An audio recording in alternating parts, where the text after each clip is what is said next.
어, 압살롬의 반역 준비가 거의 끝날 무렵 전령이 다윗에게 와서 이 사실을 전합니다. 아들의 반역도 놀랄 일이지만 이스라엘 백성의 마음이 모두 압살롬에게 기울어졌다는 말을 듣고 다윗은 사태의 심각성을 알게 됩니다. 그러나 때는 이미 늦었습니다. 방법은 둘 중에 하나, 압살롬을 맞서 싸우든지 아니면 피하는 것이었습니다.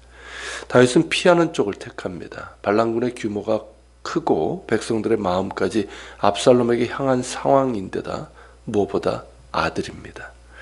아무리 형을 죽이고 악한 짓을 했지만 그래서 여전히 미움이 있고 냉담하게 대했어도 아들이고 심지어 반역을 일으켰다 해도 아들입니다.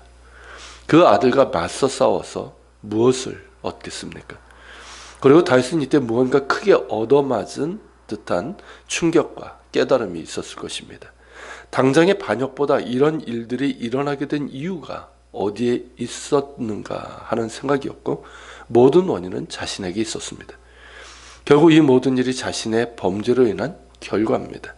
광야에서 헤브론으로 그리고 예루살렘으로 오면서 그는 성공적으로 왕위에 오르고 그의 왕국은 강대해졌지만 다윗은 점점 그 무언가를 잃기 시작했습니다. 광야에서는 있었으나 왕궁에서는 잃어버린 그 무엇이 있었습니다. 그것이 무엇이었을까요? 하나님 앞에서의 자신의 모습입니다. 다윗은 광야에 숨어 이것저것 쫓겨다닐 때 그의 중심에는 하나님이 계셨습니다. 그 척박하고 메마르고 위험한 광야에서 그는 언제나 하나님을 갈망했고 하나님께서 함께 하시는 은혜로 그는 견뎌냈을 뿐만 아니라 광야라는 상황에서 그토록 아름답고 찬란한 믿음의 노래들로 하나님께 영광을 돌렸습니다. 다윗의 중심에는 하나님이 계셨고 하나님을 신뢰하며 함께하는 삶이 다윗의 삶이었고 그로 인해 하나님의 마음에 합한 사람이란 영광스러운 인정도 받았고 그것이 다윗다움이었습니다. 그러나 예루살렘 왕궁에서 그가 보여준 모습은 하나님이 그의 중심에서 멀어지는 것이었습니다. 하나님께서 주신 은혜로 이룬 안정과 번영을 마치 자신이 한 것처럼 생각하며 영적인 안일함과 자만에 빠졌고 그로 인해서 당연히 나아가야 될 전쟁에 나가지 않았고 결국 밧세바의 간음과 임신 그 사실을 숨기려고 충신 우리아를 살인 교사하는 죄를 범하고 맙니다. 물론 나단 선지자를 통해서 그 죄가 이제 드러났을 때 책망되었을 때 그는 회개했지만 근 9개월간 그는 그 어떤 회개도 하지 않았습니다. 그만큼 다윗의 영성이 무너지고 무감각해졌던 것이죠. 비록 즉각적인 회개와 즉각적인 용서의 은혜가 주어졌지만 그 죄의 후유증은 너무나 컸습니다. 그 죄의 전염성과 파괴성이 그의 자녀들에게서 나타났고 다윗은 아마도 자신을 용서하지 못한 것 같습니다. 그래서 자신과 비슷한 죄를 범한 아들들, 특히 압살롬에 대해서 쉽게 용서하지 못하고 그를 경멸하고 차갑게 대했고 왕궁에 불렀으나 그 얼굴도 보지 않을 정도로 그를 거절했고 무관심했습니다. 과연 그 기간 동안 다윗의 영성은 회복되었을까요? 예전처럼 하나님 앞에 겸손하고 정직한 모습으로 엎드려 찬양과 기도를 드리며 하나님만으로도 기뻐하고 하나님만으로 행복하고 하나님의 합한 자로서의 영성이 회복되었을까요? 그에 대한 기록은 없지만 본문의 정황을 보면 그런 것 같지는 않습니다. 여전히 그의 마음을 누르고 있는 것은 자신의 잘못입니다.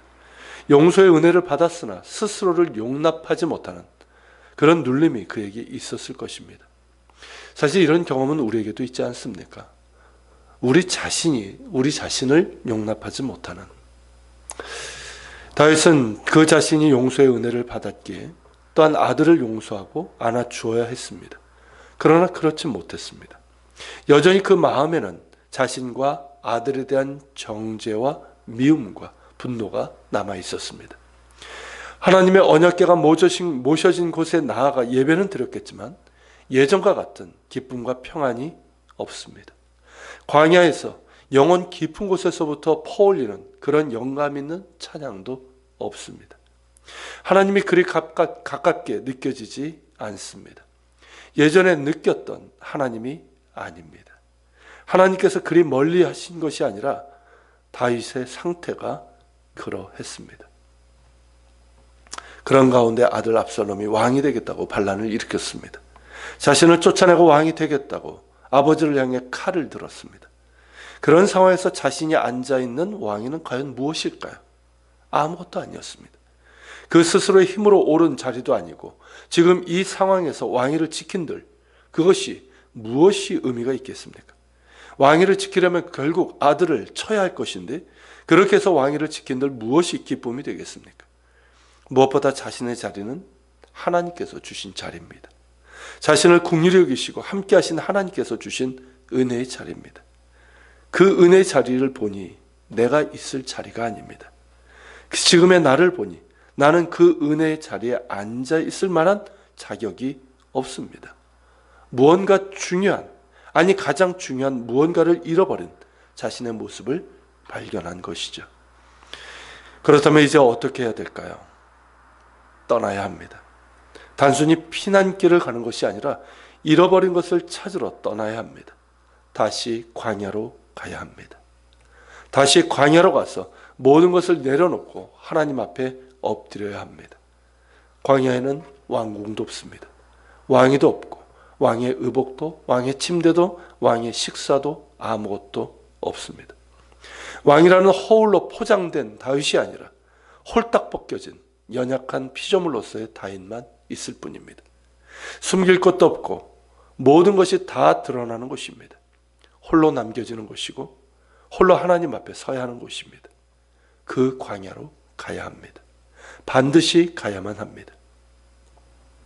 그래야만 다시 다윗이 될 수 있습니다. 그래야만 다시 하나님의 사람이 될 수 있습니다. 그 광야 한복판에서 하나님을 만나고 자신의 모든 것을 내려놓고 하나님으로 다시 채워질 때 다시 하나님의 사람이 될 수 있고 다윗이 될 수 있습니다. 다윗의 다윗다움은 하나님 때문입니다.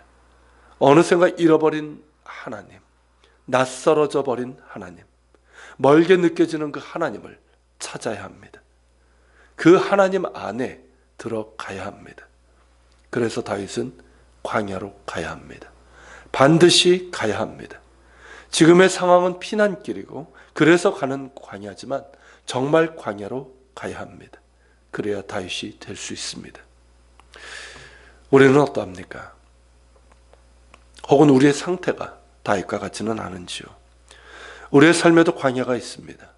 지리적인 광야라기보다는 상황적인 광야입니다. 힘겹고 고난의 상황, 외롭고 처절했던 광야가 있었습니다. 그때 우리는 하나님을 만났습니다. 하나님을 경험했고 그 은혜로 인해 하나님의 사람이 될 수 있었습니다.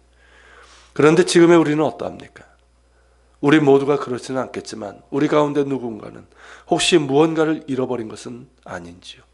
큰 문제 없이 살아가는 것도 같고 신앙생활도 하는 것 같은데 무언가 중요한 것을 잃어버린 것은 아닌지요? 그것이 혹시 하나님이거나 하나님과 관계된 것은 아닌지요? 그저 하나님의 은혜만으로도 행복했고 그 은혜를 노래하는 것만으로도 가슴 벅찼던 그 뜨거움과 설렘이 우리 안에 식어지고 사라진 것은 아닌지요? 내게 주어진 것들, 내가 누리는 것들에 의해서 그것에 취해서 정말 중요한 무언가를 잃어버린 것은 아닌지요? 그렇다면 우리는 어디로 가야 할까요? 우리 역시 광야로 가야 합니다. 오직 하나님만을 구할 수 있는 광야입니다. 하나님만을 바라보고 하나님의 얼굴만을 구하고 하나님의 사랑을 회복할 수 있는 광야입니다.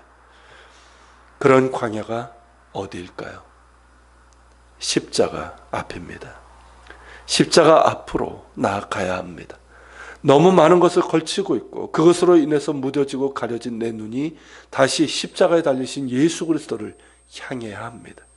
그 앞에 나아가 나의 모든 것을 내려놓고 주님만을 구하고 주님의 얼굴을 구하는 시간.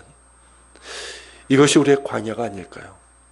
어쩌면 하나님께서 우리를 광야의 상황적인 광야로 다시 내모실 수도 있습니다. 실패와 역경, 상처와 아픔, 고난, 그러한 상황적인 광야를 만난다면 오히려 그것이 다시금 하나님을 만날 수 있는 광야가 아닐런지요.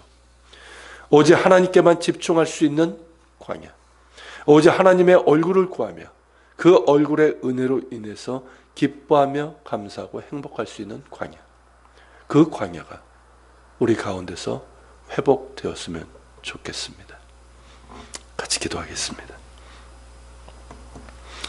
오늘 말씀을 기억하면서 같이 기도합시다. 주님, 다윗 그 왕궁에서 잃어버렸던 것들, 그 잃어버린 것들을 다시 찾기 위해서 그는 광야로 가야 합니다. 상황적인 광야, 지리적인 광야가 그에게 놓아졌지만 실제로 그는 광야로 가야 됩니다. 주님, 우리에게도 주님 잃어버린 것들이 있습니다. 그것을 주님 우리 자신이 알 수 있도록 깨우쳐 주시고, 또 주님 그 잃어버린 그것을 찾기 위해 광야로 주님 십자가 한복판으로 가게 하옵소서. 그곳에는 주님과 나밖에 없습니다.